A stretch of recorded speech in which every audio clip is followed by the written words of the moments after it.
All aboard. Plane now leaving for Omaha in the east. All aboard. All aboard. Phyl Coe Radio Mysteries on the air. The Phyl Coe Radio Mystery Contest with $50,000 in cash prizes, huge weekly prizes, mammoth grand prizes, a thrilling new contest of skill. Every week at this same time over this station, your Phyl Coe Radio tube dealer presents transcribed Phyl Coe Radio Mysteries. Fun, excitement, suspense, and an opportunity to win your share of $50,000 in cash prizes. Anybody can enter. Nothing to buy. If you haven't already done so, learn all about it in the big free Phyl Coe Mystery Book. Free without any obligation whatsoever at your Phyl Coe Radio tube dealer store. You need the book to enter this contest. It contains official entry blanks, lists all the prizes, tells you what to do to win. Be sure you have a free book. I'll wait a moment while those of you who already have your Phyl Coe Mystery Book open it to pages 10 and 11. Watch the diagram on page 10 as you listen to the program. Take notes. Listen carefully. All ready? Phyl Coe, the beautiful girl detective, is going to find the murderer in Murder in the Sky.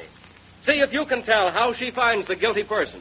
Our scene opens in the waiting room of the airport of a western city.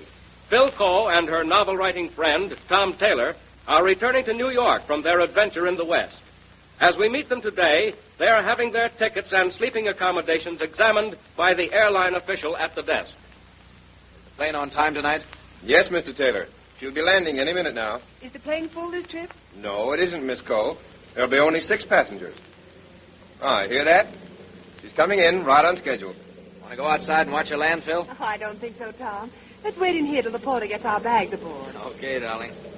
No other woman but you could keep me from watching an airplane land. Oh, silly. Go on out if you want to. No, I think I'll just sit here and gaze at you. Say, young man, is this the sleeper for the East coming in? Yes, sir. You're just in time. I was delayed at the hotel. Lost my glasses somewhere.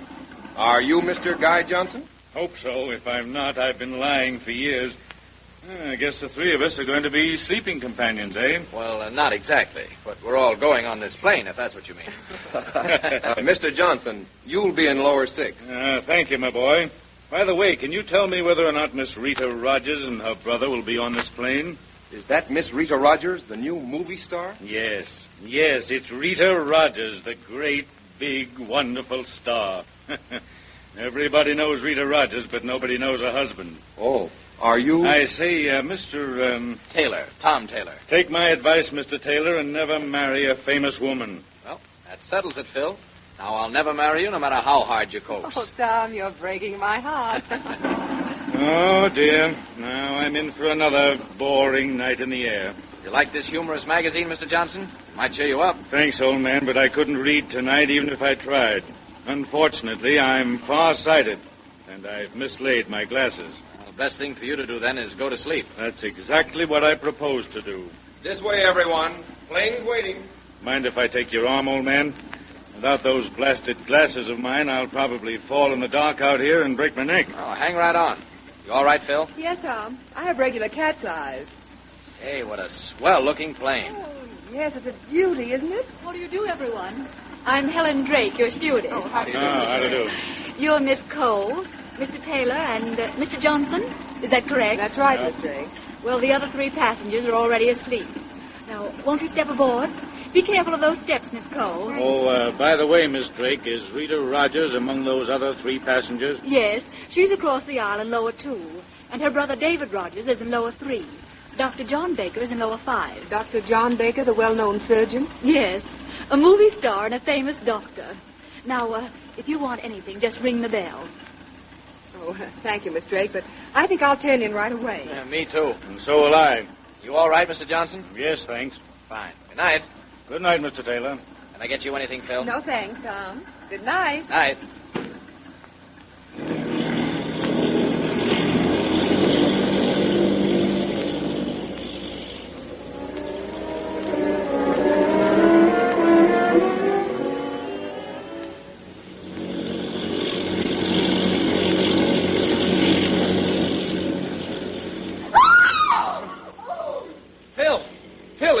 No, Tom. It's the stewardess, I think. David, are we crashing? We're okay, Rita. It's this girl, the stewardess. What's happening? Miss Drake. Miss Drake, what is it? What happened? It's Mr. Johnson. Mr. Johnson? Mr. Johnson. Hey, Johnson. Johnson, wake up. Hey, something's wrong, all right. Here, let me have a look. I'm a doctor. Guys, it's Rita. What's the matter? Well, Doctor? This man is dead. What? Oh, dead. Guy dead. Now, try to steady yourself, Miss Rogers. Now, what happened, Miss Drake? Well, Mr. Johnson wanted some coffee, and when I brought it, I found him this way. But, I'm forgetting my duties. I should get coffee for all of you. Swell idea. I have Mr. Johnson's his tray up forward in the galley. But I guess you wouldn't want that after what's happened. Excuse me, I'll go up and get some fresh coffee. Please. Well, Dr. Baker, have you found anything of interest? Nothing special, except that this man has been dead for at least a half hour. Hand me that instrument bag under my berth, will you please? Here you are, Doctor. Thank you. Oh, perfectly awful. Come on, sis. Quiet down. Well, look here. Well, this is very strange. What is it, Dr. Baker? Someone's had this instrument bag open. What? Here, you see, everything's been disarranged. Good heavens. What's wrong? Well, this bottle, it's been half emptied. It contained a deadly poison. You mean he committed suicide? No, I've already examined his lips and mouth. He couldn't have drunk it, but the poison could have been administered by...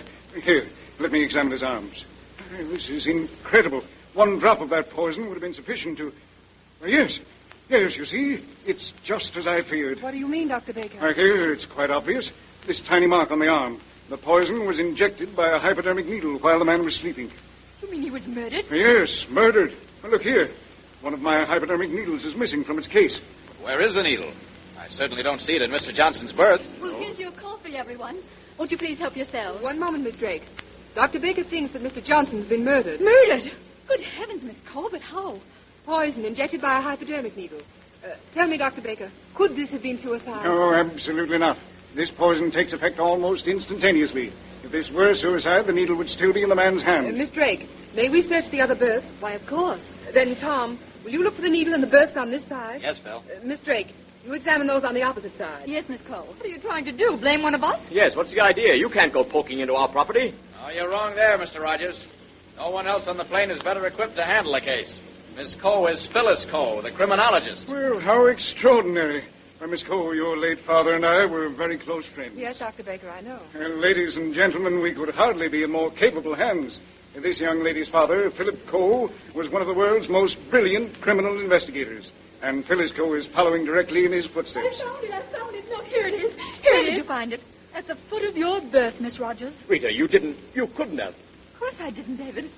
What are you people trying to do to me? Here, Miss Drake. I'll take that hypodermic needle. But Rita, why was it in your berth? I tell you, I don't know a thing about it. You dare accuse me, David? My own brother? No one is accusing you, Miss Rogers. That hypodermic needle could easily have been thrown into your berth by someone else. David? Why? Why did you? Say, Rita, wait a minute. You don't think I killed him? Well, why not? You often threatened to. Shut up, Rita. I won't. For even tonight, when Guy came and woke me up, Miss Coe asked the stewardess. She saw the three of us talking together. Go on, ask her. Ask her. Is this true, Miss Drake? Yes. About a half hour after you boarded the ship and went to bed. I was up forward in the galley when I heard voices. I looked into the corridor, and Mr. Johnson was standing by Miss Rogers' berth. They seemed to be arguing. Yes, but he started it. Please, Miss Rogers. Well, then Mr. Rogers opened his curtains and stood up in the corridor, and he began to argue.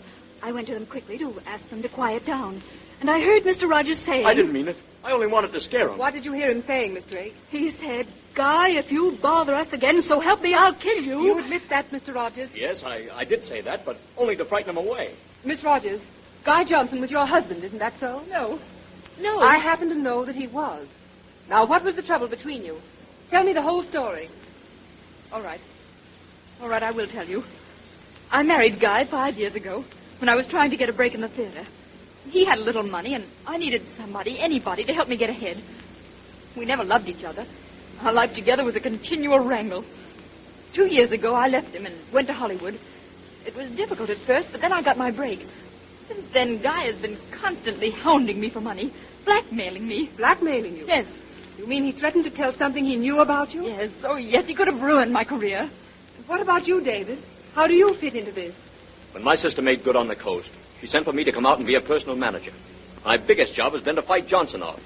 You wouldn't believe the amount of Rita's money we had to pay him to keep his dirty mouth shut. And when I saw him here tonight, realized that he'd caught up with us again, I lost my temper. But I didn't kill him. I'd never do a thing like that. No, but you'd throw that needle into my berth. I didn't do that, Rita. I didn't. Now, wait, please. We've got to start from the very beginning. Miss Drake, you seem to be calmer now. Yes, Miss Coe, I am. Then tell us exactly what happened. Well, after I had quieted the three of them, and they'd all gone back to their beds, Mr. Johnson rang for me. I went to his berth, and there I found him. And he was reading a magazine. Go on, Miss Drake. He asked me to bring him some coffee. I went to my galley and got the coffee, and about 3 minutes later, I brought it back to him, right on his tray. He seemed to be sleeping, and when I shook him, he didn't wake up. And then, without taking a second to think, I lost my head and I screamed. It was that scream that woke the rest of you. Is that all, Miss Drake? Yes, that's all. Do you think I'd better go up to the pilot's cabin and have them radio ahead for the police? I think not. I think my friend Mr. Taylor will do that for us. Certainly, Phil, whenever you're ready. But it's really my job as a stewardess. Yes, Miss Drake. But I don't imagine you'll be stewardess much longer. Well, I don't understand. Why did you kill Guy Johnson? But, Miss Coe, Come, Miss Drake. There's no use lying any longer. You've just made it quite plain that you're not very good at lying. All right. Guy Johnson and I are starting even once again. What made you do it? Yes, you little beast. And why did you throw that needle into my berth? I hated you, Rita Johnson, because you were really his wife. My real name is Helen Johnson. I changed it to Helen Drake. I met Guy 2 years ago in Chicago, married him, and then we had a little boy. What? Guy married you? Yes. And after the baby came, Guy told me about you. And then he deserted us. My baby died from starvation. I had only one thing left to do in life, and that was to kill the man who killed my baby. Tonight was the first time I'd seen him since. He had poor eyesight. Without his glasses, he didn't recognize me in those dim lights. Well, that's all. And now, Miss Coe, I'm ready. I'm ready to go and join my baby.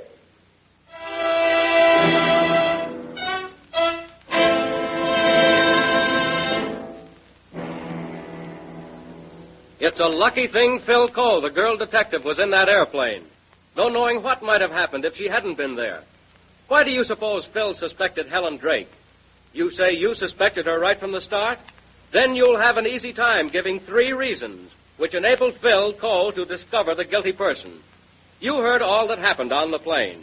You know all that Phil knew. All you have to do is to answer the contest question, which you'll find in the Phyl Coe mystery book. $50,000 in cash prizes, weekly prizes, big grand prizes. Everything is explained fully in the book. All the rules, regulations, what to do and how to do it. If you haven't secured a free copy of the Phyl Coe mystery book from your Phyl Coe radio tube dealer, get one right away. You must have this book to enter this great contest. Your answer must be written on the official entry blank. Get in this contest of skill now. Your skill may win for you. Names of major winners in this week's contest will be broadcast as soon as possible on a following Phyl Coe radio mystery program. Listen each week for Phyl Coe radio mysteries at this time over this station. This is a good time to have your radio tubes tested. You want good reception so that you will not miss anything in any Phyl Coe mystery broadcast. Install Phyl Coe tubes. Then you know you'll get good reception. This Phyl Coe radio mystery was the last one contained in Phyl Coe mystery book number 1. Phyl Coe mystery book number 2, with 4 more problems in the great Phyl Coe radio mystery contest, is now ready for you at your Phyl Coe radio tube dealer store.